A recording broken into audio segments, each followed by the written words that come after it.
انسان بھی عجیب ہے، اس دنیا میں رہتا ہے کہ جہاں جب جسم کا کوئی حصہ بیمار ہو جائے تب اس کو ٹھیک کیا جاتا ہے، اس بیماری کی جڑ پکڑ کے۔ کیا تب دنیا اس بیمار یا خراب حصے کو چھوڑ دیتی ہے اور باقی سب ٹھیک حصوں کے ساتھ اپنی زندگی گزار سکتی ہے؟ تو کیا وجہ ہے کہ معاشرے کی تلخ حقیقتوں کو سنے سمجھے بغیر لوگ صرف مثبت جھوٹ سننا پسند کرتے؟ کیا وجہ ہے کہ جب کوئی لکھنے والا اٹھ کے کھڑا ہوتا ہے تو اس پہ سب سے پہلے تنقید کرنے کے لیے اسی کے معاشرے سے جڑے ہوئے لوگ اٹھتے ہیں؟ کیا وجہ ہے کہ تلخ حقیقتوں کو سننے کے فوراً بعد لوگ یہ چاہتے ہیں کہ مثبت پہلوؤں پر بھی روشنی ڈالی جائے؟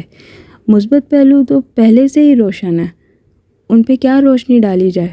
جو تلخ حقیقتیں اندھیروں میں گھٹن زدہ غاروں میں دفنا دیے گئے ہیں، جن کا اثر اتنا زیادہ ہے کہ انسان کی روحیں تک تباہ ہو چکی ہیں، کیا ان کے اوپر کوئی بات نہیں کرنا چاہتا؟ اور کیوں بات نہیں کرنا چاہتا؟ اس لیے کہ لوگوں کی سمجھ وہاں تک نہیں ہے، یا اس لیے کہ اللہ تعالیٰ نے ان کو ان حقیقتوں سے ابھی تک ان کا سامنا نہیں کروایا؟ تو وہ لوگ پسند بھی نہیں کرتے کہ ان چیزوں کے اوپر بات بھی نہ کی جائے، صرف ان چیزوں پہ بات کی جائے جو ان کو پسند ہے یا جو ان کی نظر میں مثبت ہے۔ اس طرح تو پھر کبھی کوئی بات کہیں بھی نہیں جا پائے گی۔ تو کیوں اعتراض ہے تلخ حقیقتوں کے اوپر؟ کیوں اعتراض نہیں ہے ان تلخ حقیقتوں کے ہو جانے سے پہلے، جب یہ حقیقتیں کریٹ کی جا رہی ہوتی ہیں، دوسروں کے انسانوں کی زندگی تباہ کی جا رہی ہوتی ہے، اس سے بہت پہلے یہ سب کچھ کرنے والے اور ان کے رویے، ان کی باتیں یہ سب کچھ شو کر دیتی ہیں کہ یہ انسان کسی دوسرے کو ضرور تباہ کرے گا؟ اس وقت کیوں ان کو کوئی روکنے کے لیے کیوں نہیں آتا؟ اس وقت کیوں کوئی بات نہیں کرتا؟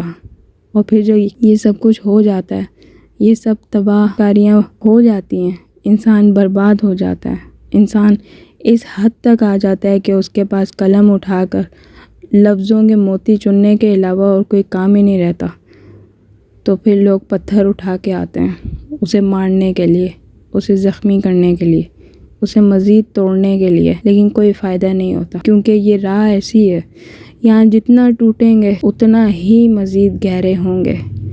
یہ راہ ایسی ہے کہ یہاں جنگ ہے لفظوں کی، صرف لفظوں کے ساتھ۔ اس لیے جڑے رہیے، جتنی بھی حقیقتیں اس پیج پر آپ کو پڑھنے کو ملیں گی یا کبھی سننے کو ملی یا کبھی اگر دیکھنے کو ملی تو ان کا تعلق حقیقت سے ہی ہوگا، کیونکہ تلخیوں کو لکھنے کی ہمت اور حوصلہ اسی وقت آتا ہے جب تلخیاں دیکھ کے اس میں سے جی کے اس میں سے گزرا جائے، اس کے بعد ہمت آتی ہے، اس کے بعد پتہ چلتا ہے کہ تلخی ایسی ہوتی ہے، اس کے بعد پتہ چلتا ہے کہ لفظوں کی کاٹ کیا ہوتی ہے، اور اس کے بعد پتہ چلتا ہے کہ ایک ایک لفظ کے اندر کیسی کیسی دنیا بسی ہے، ایک پورا انسان بیان کر دیا جاتا ہے صرف لفظوں کے ذریعے۔